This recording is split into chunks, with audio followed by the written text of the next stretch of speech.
características sexuales. En esta mesa va a ser coordinada por Hernando Muñoz de Colombia y él va a presentar a los ponentes en breve. Bienvenido, Hernando, es un gusto, tú te vas a presentar, así que lo dejo en buenas manos. Gracias, Sol, un abrazo para todos los colegas y todas las colegas en Montevideo y quienes nos estén viendo, bienvenidas y bienvenidos a este espacio donde vamos a conversar.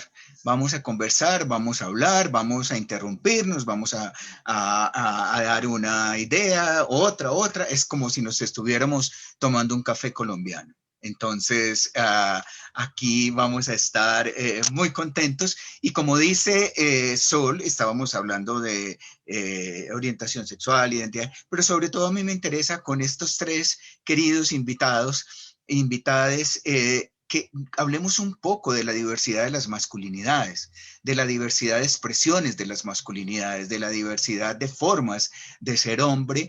Y yo quisiera pedirles más bien que cada uno se presente, que diga lo que quiera decir de usted y cómo le gusta que le llamen, etcétera, etcétera. Yo soy Hernando Muñoz Sánchez, profesor de la Universidad de Antioquia y miembro de Men Engage Latinoamérica.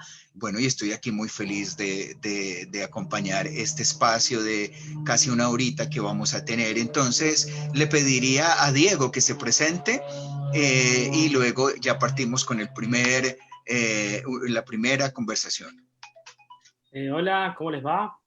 Soy Diego Sempol, soy docente e investigador de la Facultad de Ciencias Sociales de la Universidad de la República acá en Uruguay, y soy integrante del área académica Queer Montevideo, que es un espacio de reflexión académico activista. Eu sou Guilherme Almeida, sou docente da Universidade Federal do Rio de Janeiro, sou assistente social, um homem trans, negro, vivendo no Brasil nesse momento.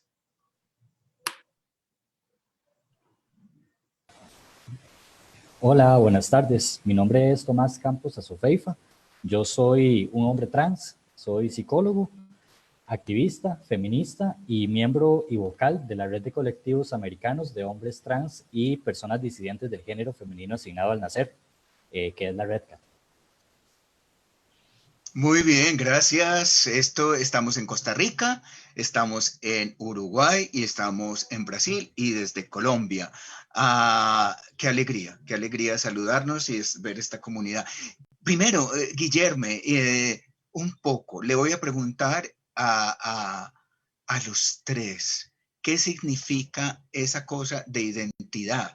Y cuando ustedes dicen, tú y Tomás, soy un hombre trans, ¿eso qué es? Vamos a hacer un poco de pedagogía aquí, porque la gente de pronto dice, abre los ojos y lo que queremos es hacer un poco de pedagogía aquí. Entonces, Guillermo, adelante. ¿Qué significa ser un hombre trans? Sí, ¿qué significa? Y desde la identidad, ¿qué es eso? Eu penso que hoje tem muitos significados diferentes.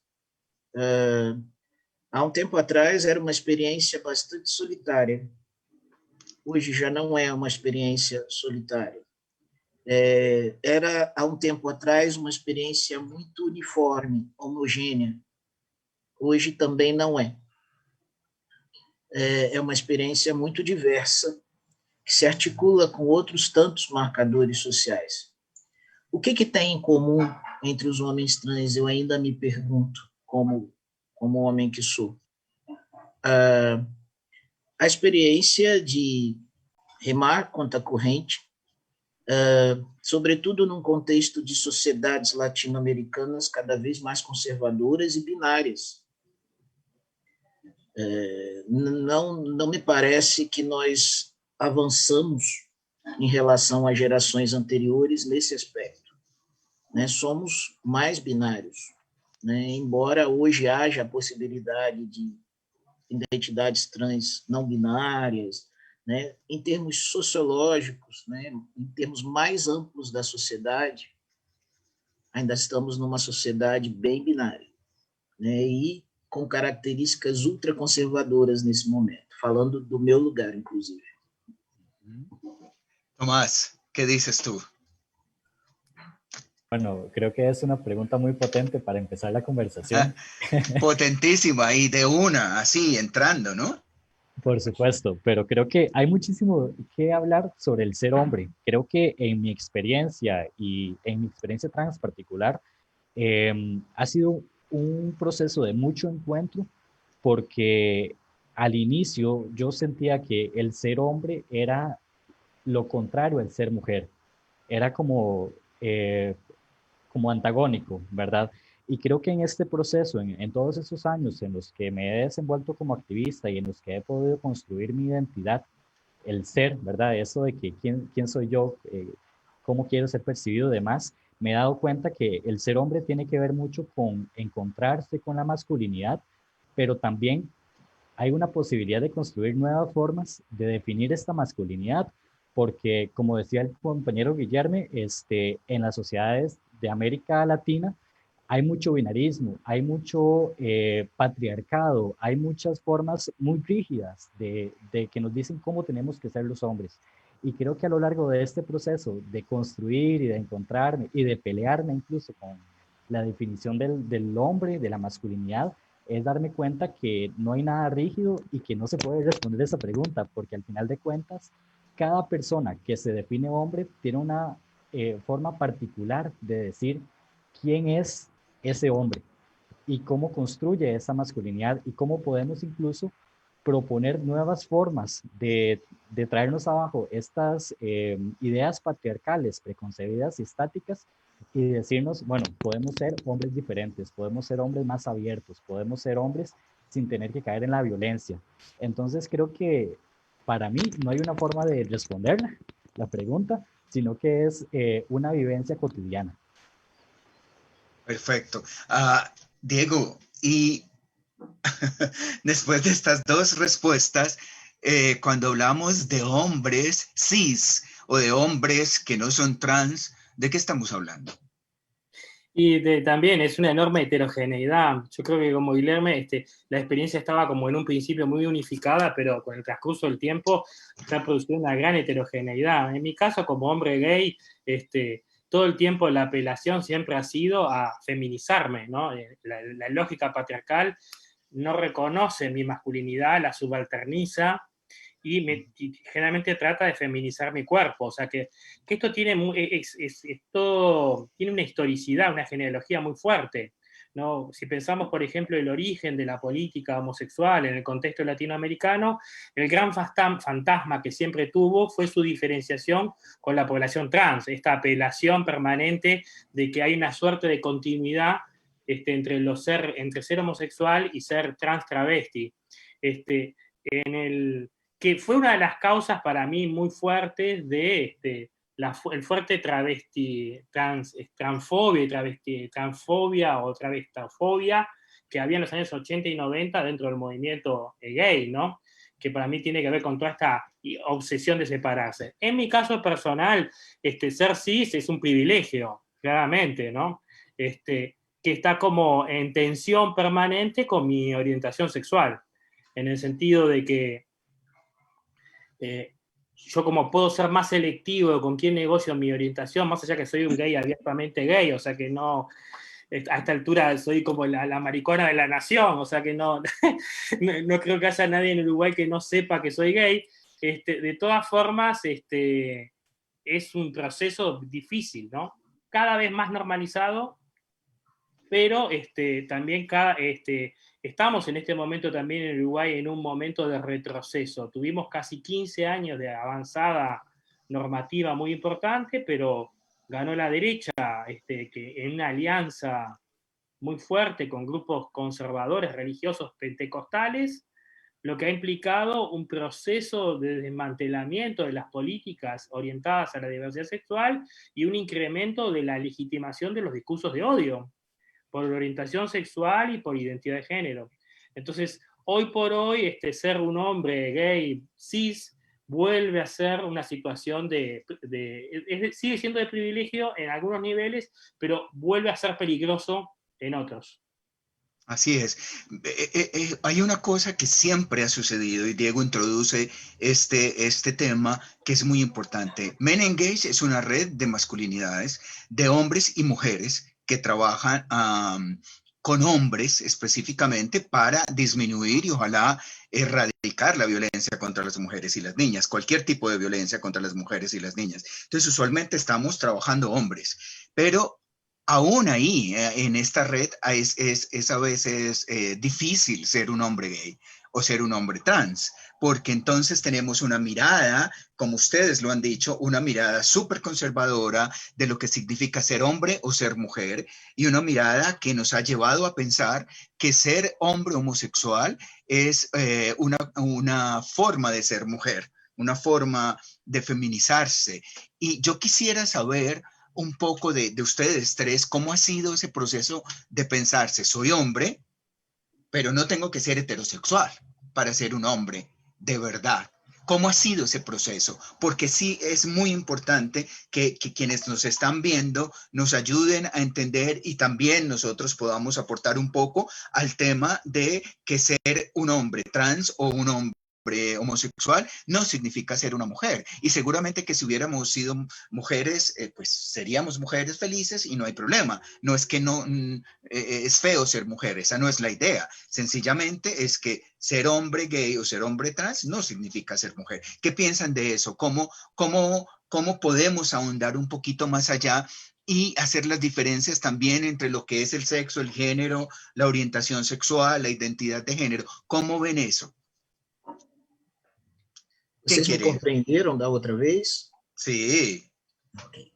Então, posso continuar assim. Tem um ponto de reflexão que eu considero importante, né, que o fato de sermos homens trans ou sermos gays, né, não nos isenta de misoginia, né, de uma forma mecânica. É importante que a gente considere que, como existe muita pluralidade nessas identidades, há também homens trans e homens gays conservadores. Né? E eu tenho escrito a esse respeito, inclusive, porque há casos, há relatos de homens trans violentos nos seus relacionamentos afetivos, sexuais, né? E isso não é incomum. Né? E por que seria diverso? Por que seria diferente? Né? Uma vez que fomos socializados na mesma concepção hegemônica de masculinidade. Seria impróprio cobrar que todos os homens trans fossem feministas. Não somos. Né? Eu me considero um homem feminista porque a minha inserção no feminismo se deu anteriormente à minha assunção pública como homem. Acho que isso fez toda a diferença ao pavimentar o homem que eu seria depois.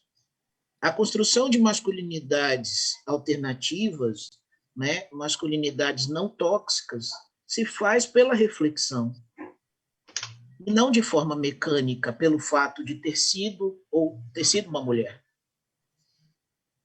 Acho que isso é um ponto importante de ser destacado. Né? A construção de masculinidades é sempre um processo complexo. É muito fácil se agarrar aos privilégios da masculinidade hegemônica, mesmo quando se é um homem trans. É um caminho, por vezes, mais confortável, principalmente para...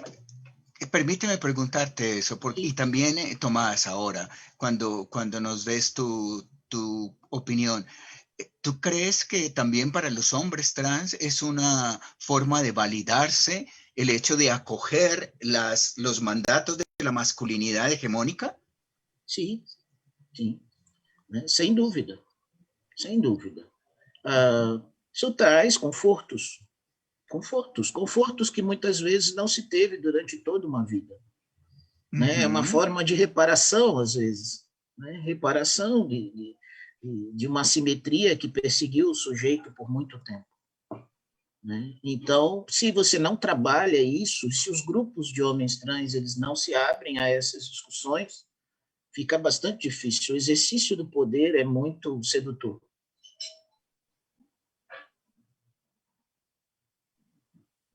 Tomás.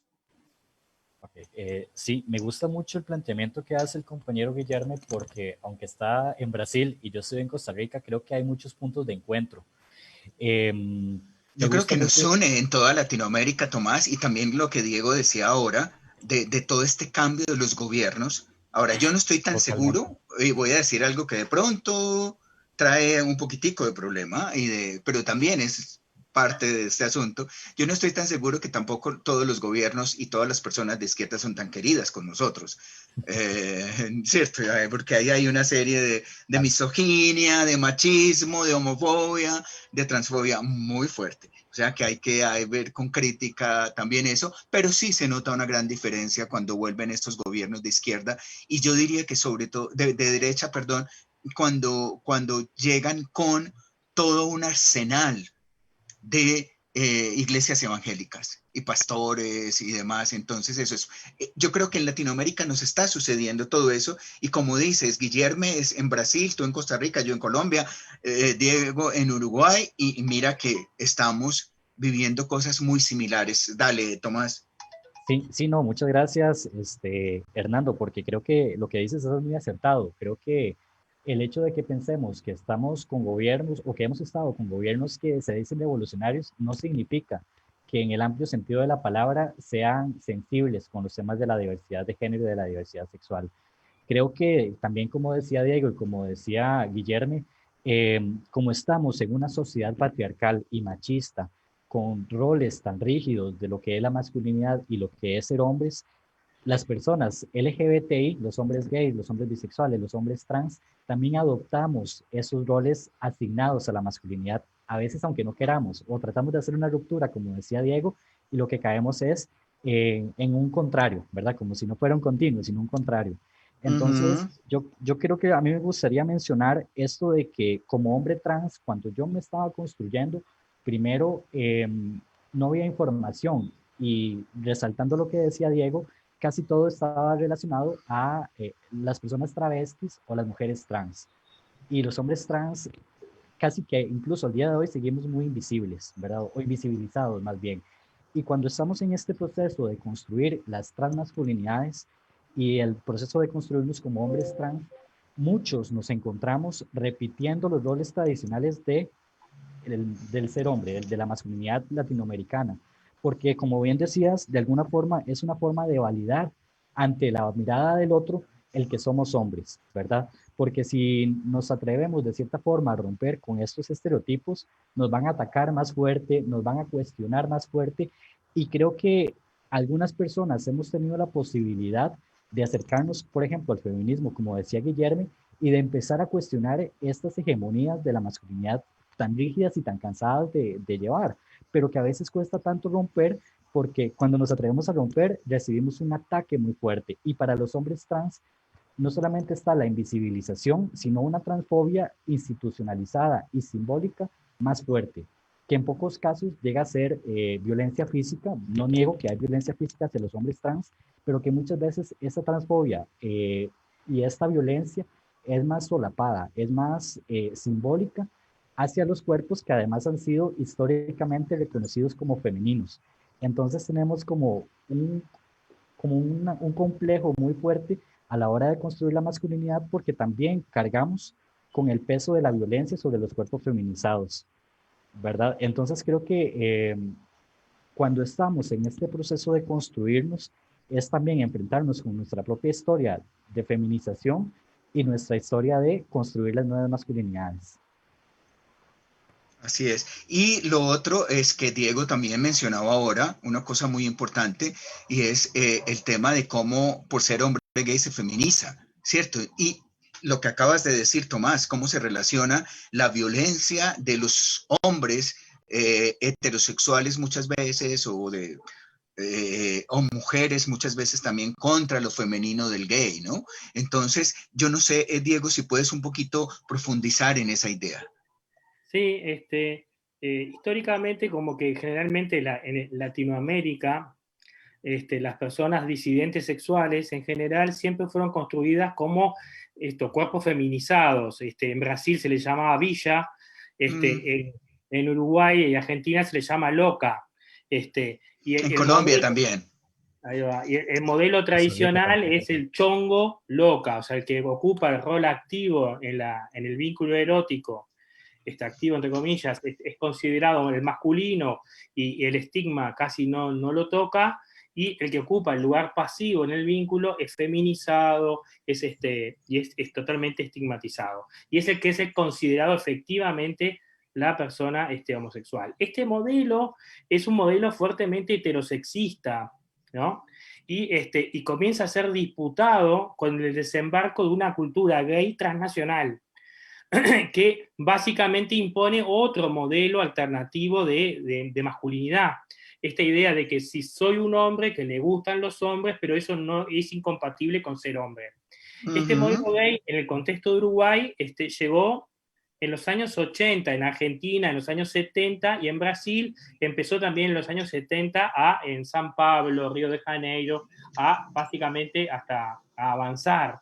Este modelo, en mi biografía, esta fue la primera gramática con la cual yo pude construir mi subjetividad erótica y empezar a disputar esta lógica tradicional heterosexista que buscaba permanentemente anclarme en una lógica de feminización. La cultura gay tiene enormes problemas, porque es también muy fuertemente misógena y es muy neomachista. Esta obsesión por desafiar la narrativa feminizante termina generando un odio a cualquier forma de feminización en la interacción, a generar unos otros internos muy complejos, a estas antiguas locas que antes eran muy valoradas dentro de la cultura homosexual, ahora se las vive como personas vergonzantes, personas, hay una suerte de discriminación interna muy intensa. Cualquier sitio de interacción erótica, cualquier plataforma está plagada de explicitaciones, cero plumas, afeminados, abstenerse, todas estas lógicas misóginas que están permanentemente reforzando la centralidad de una cultura masculina, patriarcal, nuevamente. Yo creo que estos son los precios de la subalternidad. Los subalternos aprendemos a sobrevivir con lo que tenemos y muchas veces reproducimos dramáticamente aquellos elementos que nos destrozan, nos condenan y nos violentan. Parte del proceso de transformación cultural implica desarrollar una narrativa y una subjetividad alterna, pero este es un proceso largo, disputado y difícil. Yo creo, Diego, que no nos va a tocar ese proceso. Este proceso ha sido muy, muy lento, muy con tantos escollos, con tantos tropiezos se ha dado. En eso que Diego un poco introduce en el hecho de ser hombres de manera diferente, que todos tres lo han dicho, de las posibilidades que tenemos de otras masculinidades, de otras formas de ser hombres. ¿Quién es el hombre verdadero?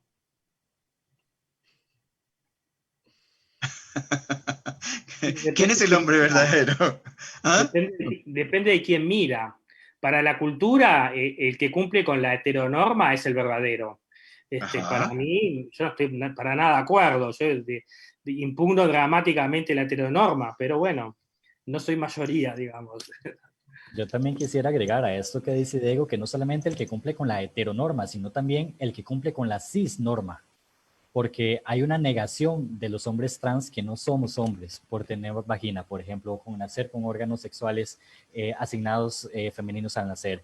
Entonces creo que el hombre verdadero sí recae mucho en la mirada del otro, ¿verdad? De este hombre cisgénero, heterosexual, blanco, de clase media, con puesto, ¿verdad? Y que todas las demás personas que nos salimos de estas características y de otras más, ¿verdad? Es como, no sos hombre o sos menos hombre. Yo creo que no hay una forma de ser un hombre verdadero porque nadie, casi que es una minoría bastante pequeña, valga la redundancia, el que pudiera cumplir con esas características, pero creo que el ser hombre verdadero cae en nosotros mismos y en la forma en la que nosotros queramos definir esta forma de ser hombre, de construirnos y de construir las masculinidades. Que yo no sé si pudiéramos hablar, Guillermo, tú qué dices, de un verdadero hombre cuando estamos hablando de masculinidades en plural y estamos hablando de la posibilidad de construcción alternativa desde la subjetividad de cada uno de nosotros. Yo lo que creo es que hay que hacer una pedagogía ahí muy importante, y yo diría que empezando por nosotros y nosotras mismas de la población LGTBI. Hay que hacerlo desde ahí. El tema de las apps y las redes sociales con el ligue, ¿no? Intentando encontrar sexo, que cada cual verá cómo lo hace y cómo se lo trabaja, pero el tema de todas las características que se ponen ahí, no tener cero plumas, no afeminado, un pene de no sé cuántos centímetros, una forma de no sé, es vulgar, y lo hacemos en medio de esta población. Guilherme, ¿qué decís de eso? Isso. Quando eu vivi a minha própria transição de gênero, há mais ou menos 13, 14 anos atrás, havia uma invisibilidade muito grande das identidades trans. Né? Eu não conhecia homens trans para conversar, não havia. E eu fiz contato com um chileno por e-mail na época, que eu consegui conversar um pouco, e achei um site, eu lembrei disso agora, que se chamava Homens Trans Bem-Sucedidos. E quando eu olhava, eram sempre homens muito peludos e muito fortes, e muito másculos, né? Mesmo parados, né? Tinham biografias diversas, mas ainda assim havia um dever ser inerente ao site. E eu fiquei muito impactado. Por um lado, foi agradável conhecer. Por outro, eu disse a uma amiga, eu nunca vou ser isso. Eu não sou homem suficiente para ser isso. Ela disse, você vai ser um viadinho adorável. Uhum. Deu para compreender? Não estava se referindo à orientação sexual. Estava falando dessa potência que mais tarde eu fui encontrar no próprio contato com homens gays de emergência de outras masculinidades. As primeiras masculinidades não hegemônicas que eu fui encontrar, investigar mais de perto, foi no mundo gay. Apesar da misoginia que também existe lá. Uhum. Né? Então a gente pode dizer que o mundo gay, pelo menos para mim, ele parece uma estufa de possibilidades maior do que a heteronormatividade comporta.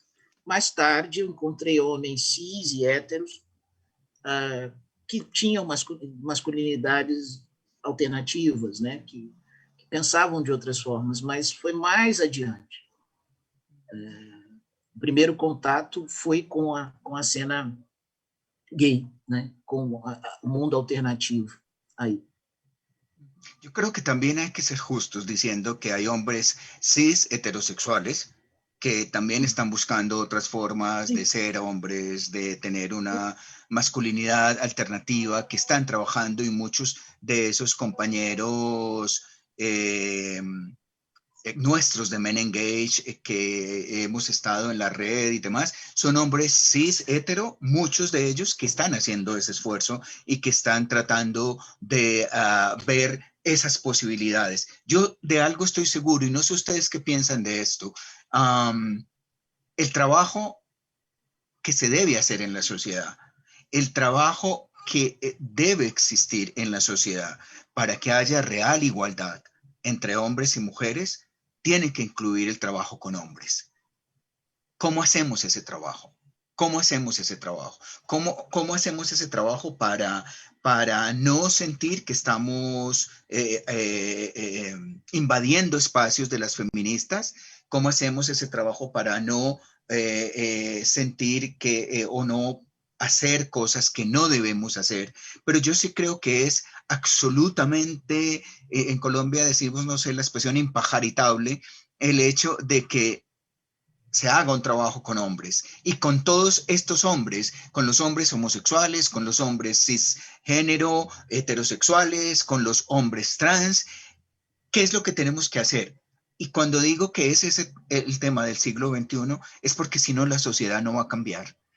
Es muy posible que tengamos mejores desarrollos económicos en nuestros países. Es muy posible que haya mayor acceso a la educación, muy importante. Pero si de algo estoy seguro yo, es que si no trabajamos, hombres y mujeres, en transformar las relaciones de poder, nada va a cambiar.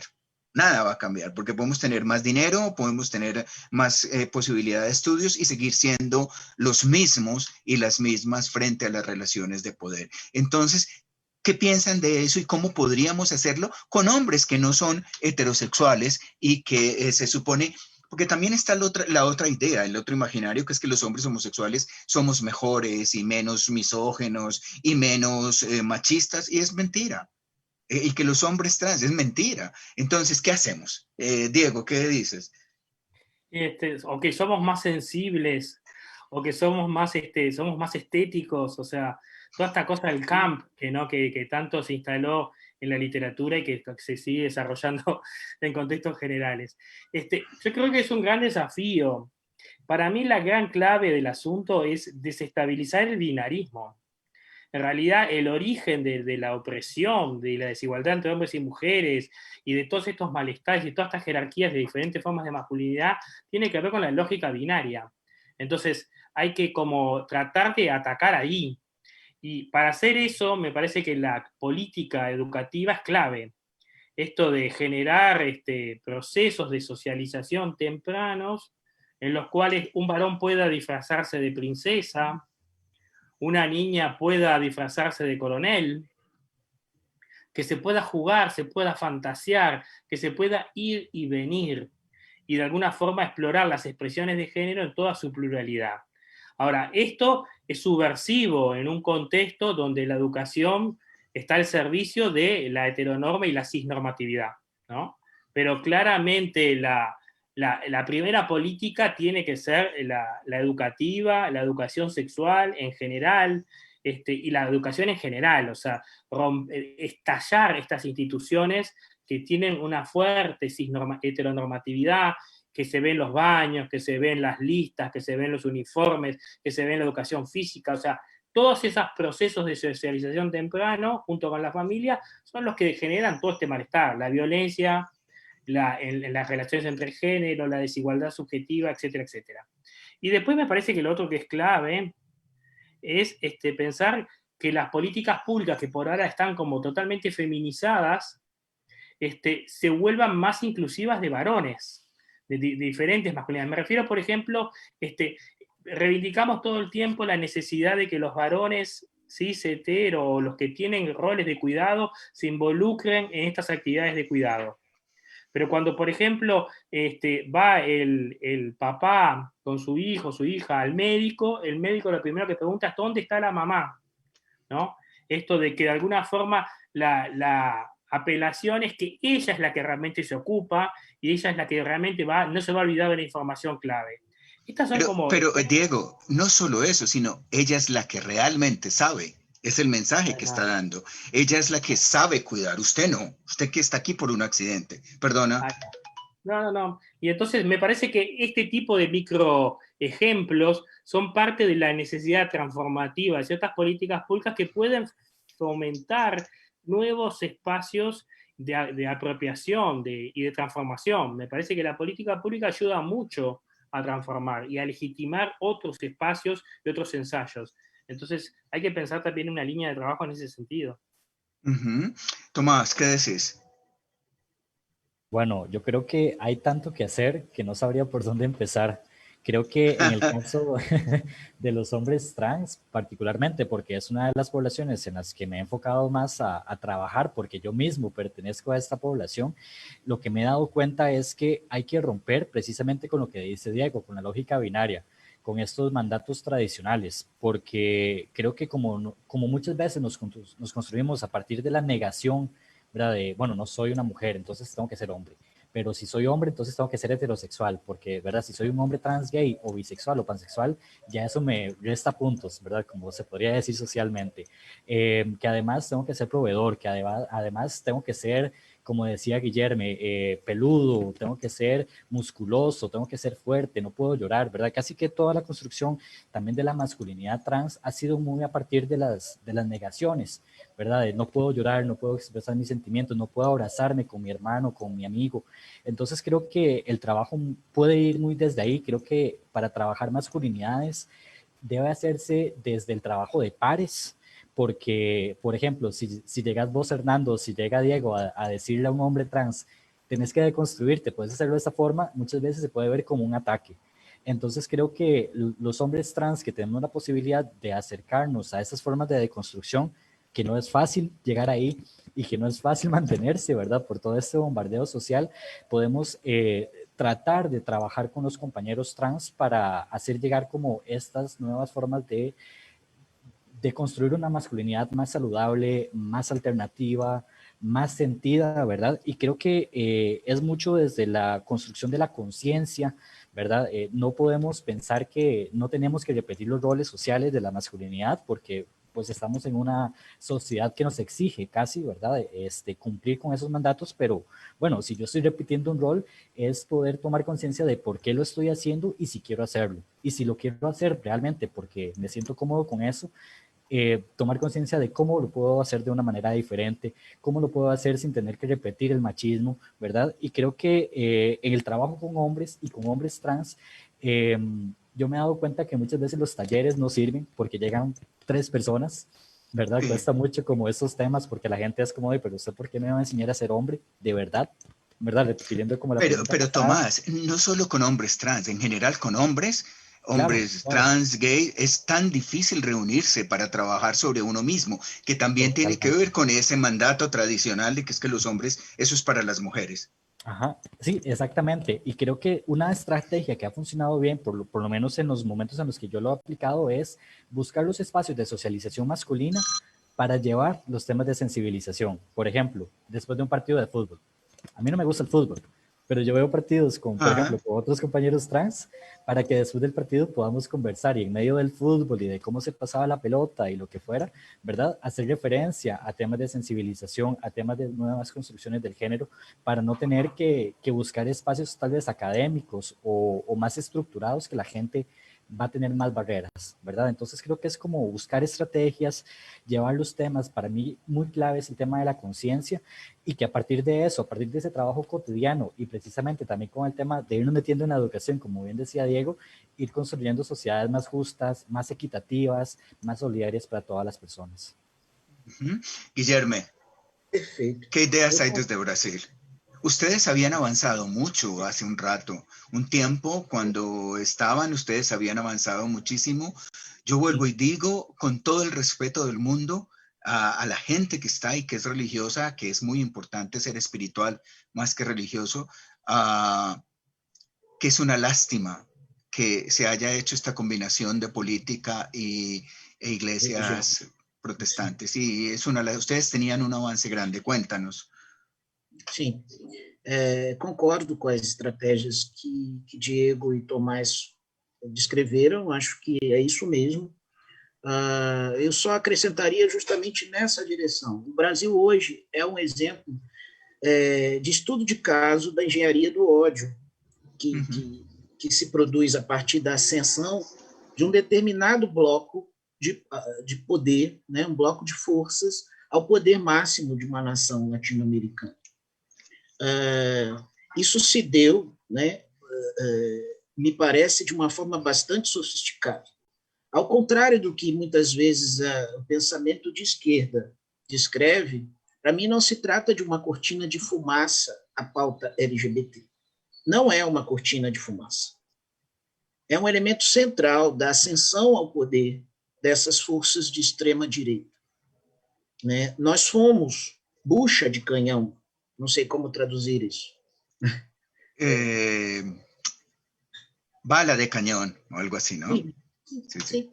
E continuamos sendo, né? Justamente porque trazemos em nós a potência. Que potência? Esse bloco queria chegar ao poder como representação de uma elite que precisava passar um ultra neoliberalismo, políticas econômicas privatistas, degradação dos direitos trabalhistas, da política de previdência social. Tudo isso precisava passar do ponto de vista econômico. Não passaria sem a criação de inimigos comuns a serem destruídos. Não passariam sem a cruzada antigênero. Não passariam sem o culto à homofobia e à transfobia.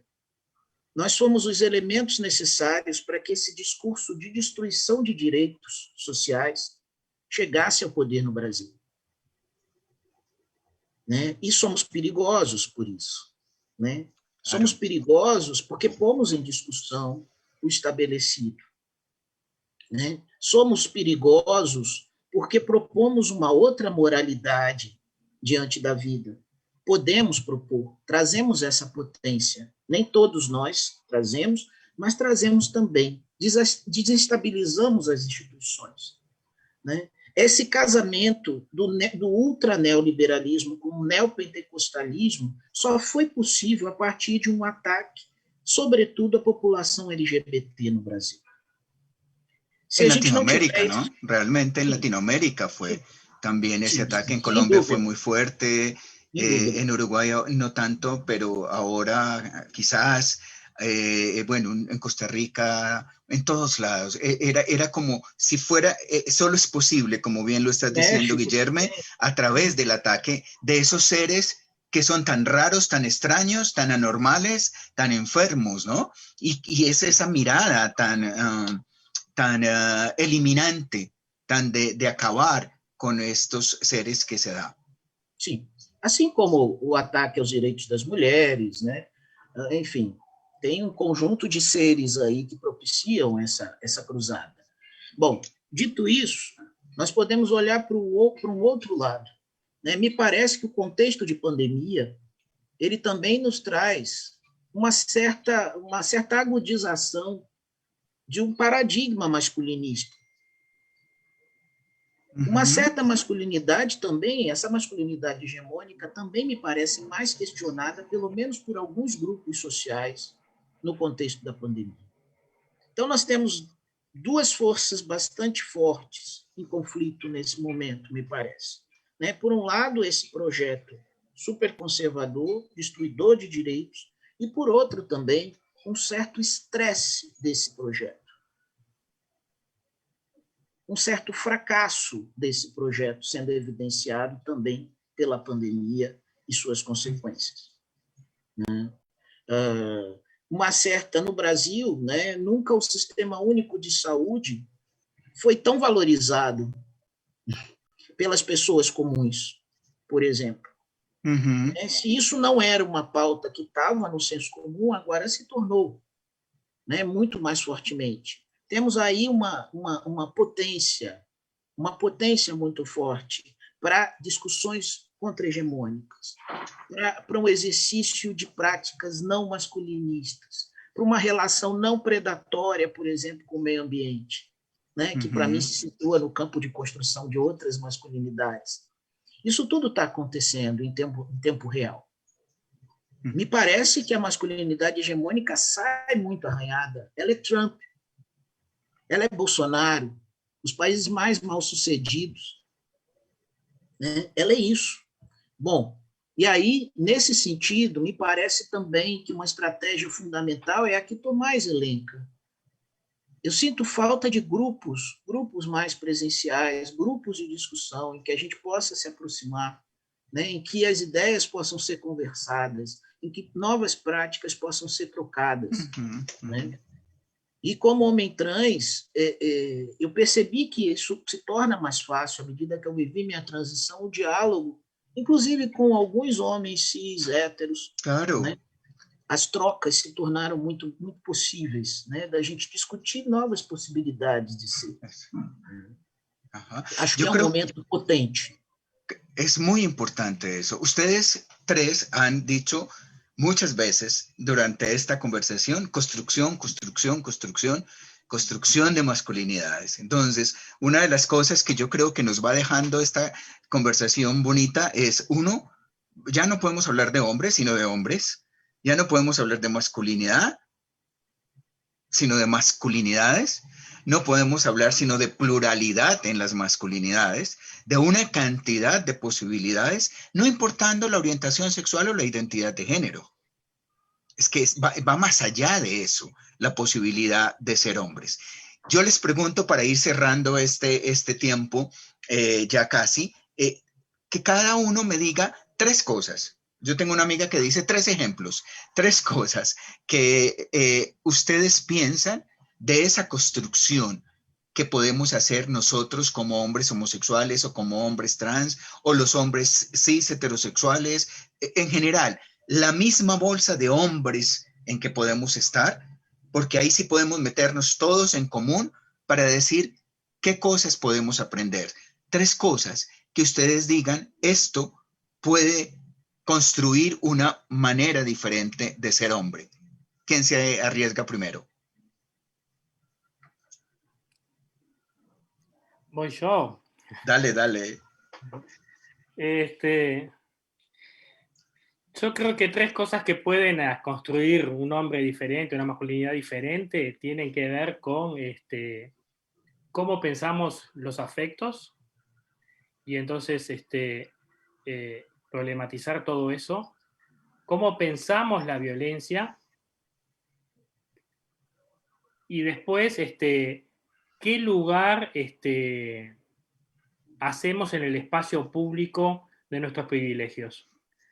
Yo creo que con esas 3, si empezamos a problematizar esas 3 cosas, podríamos a nivel individual transformar. Me parece igual que yo comparto con Guilherme esto de que la masculinidad dialoga con la clase social y con el capitalismo. Total. Entonces, la transformación no va a ser solo individual, solo subjetiva, sino que hay que pensar estrategias políticas muy sofisticadas para pensar una transformación emancipatoria que incluya cambios sistémicos estructurales y que también incluya la dimensión de masculinidad. Pero en el terreno de lo personal iría por ahí. Perfecto. Tomás.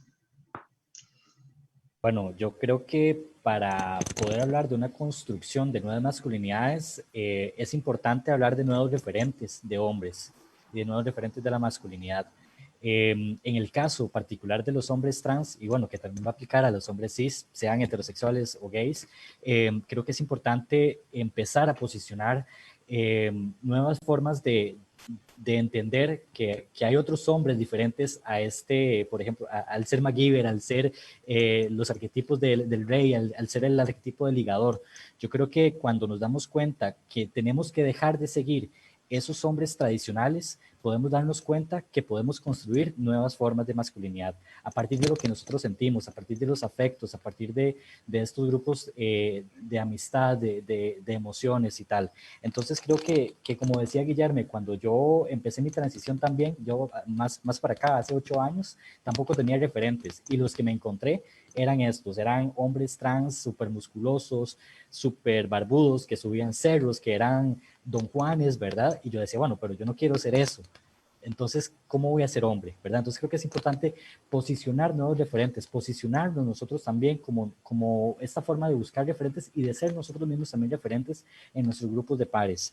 Otro punto sería precisamente los grupos de hombres. Creo que el tener espacios para hablar y para expresar nuestras emociones, como bien decía Diego, es una nueva forma también de encontrarnos, de sentirnos y de entendernos como hombres, cis o trans, hombres, ¿verdad? Como bien decía Hernando. Y por último, creo que el punto sería atrevernos a cuestionar todo. Todo se cuestiona. Tenemos que aprender que ni el mundo, ni la sociedad, ni nosotros mismos somos estáticos. Estamos en constante cambio, en constante evolución y que todos los días podemos aprender cosas nuevas. Podemos aprender a relacionarnos. Y creo que para mí esos son los 3 puntos clave para las nuevas construcciones de las masculinidades. Bien, Tomás, gracias. Guilherme. Primeiro ponto, educação, como já tinha sido dito antes. Né? Não é à toa que as universidades, por exemplo, são um dos pontos centrais do ataque do atual governo aqui no Brasil. Né? As universidades foram, nas últimas 2 décadas aqui, um grande fermento de novas ideias no campo do gênero e da sexualidade. né? Então, uma das instituições mais atacadas é a universidade e a ciência. Então, a educação, a busca da cientificidade, né, do resgate do discurso científico, em oposição ao discurso dogmático, né? Isso é um primeiro ponto. O segundo, a radicalização do cuidado. Acho que a gente tomar o cuidado como tarefa de todos nós sempre, né? Os cuidados, né? Tirar o cuidado cada vez mais do âmbito das mulheres, exclusivamente. Assumir o cuidado nas suas múltiplas dimensões. Isso, para mim, tem uma potência de reconstrução das masculinidades, quando a gente se envolve com o cuidado. E o terceiro ponto, eu diria que é exercitar outras formas de fazer política e lidar com o poder. Sem falar de poder, a gente não vai criar novas expressões de masculinidade. Porque a masculinidade hegemônica, ela é um projeto de poder. Ela parte de um apego a uma necessidade de poder econômico, político. Se a gente não puser em discussão essa necessidade, não desconstruir essa necessidade como objetivo da vida,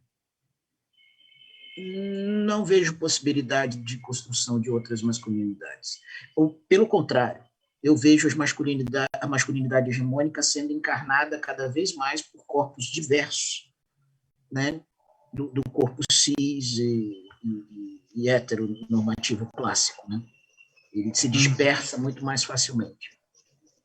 Así es. Bueno, muchísimas gracias. Esto es como cada tres cosas que ustedes dicen es un tema que pudiéramos entrar y hablar por horas y por horas.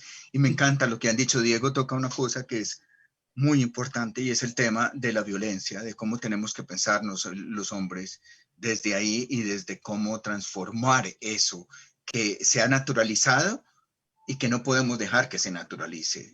Los afectos, el hecho del poder y la política de otra manera, estas formas. Y vuelvo y digo, aquí todos estamos en el mismo saco, ahí podemos estar en el mismo costal y empezar a ver que necesitamos hacer estas transformaciones y que no importa la orientación sexual o la identidad de género, los hombres actuamos siempre desde la socialización de la misma manera, con los mandatos hegemónicos que hay que deconstruir. Y esa construcción que ustedes proponen me parece que es una posibilidad de ruta muy importante para el trabajo con hombres. Muchísimas gracias, Tomás, Guillerme, Diego, gracias por esta vida, por hablar desde nosotros. Eso es importante. Hablamos desde nosotros, desde nuestra construcción subjetiva, pero también en lo colectivo construimos, y eso es necesario hacerlo, si no, no va a cambiar esta sociedad, como también ustedes lo decían. Sol, muchísimas gracias. Gracias a las personas que estuvieron y nos escucharon. Un abrazo enorme en estos tiempos en que no nos podemos abrazar. No sé si quieres cerrar algo, Sol. Un gusto grande haberlos recibido. Les dejo algunos saludos que les dejaron por Facebook mientras transmitíamos en vivo. Humberto León dice, saludos de Ecuador. También dice, denominar masculinidades al trabajo en género con hombres. ¿Podría ser reduccionista? Queda planteado. Y Leonardo Pecaña saluda con mucho afecto a Guillerme. Grande referencia, Pablo de José. Así que ahí les queda planteado para un próximo encuentro, muy enriquecedor. Muchísimas gracias, mucho aprendizaje. Nos vemos en breve. Pasamos al abrazo. Gracias. Un abrazo. Gracias. Adiós. Un abrazo. Chao.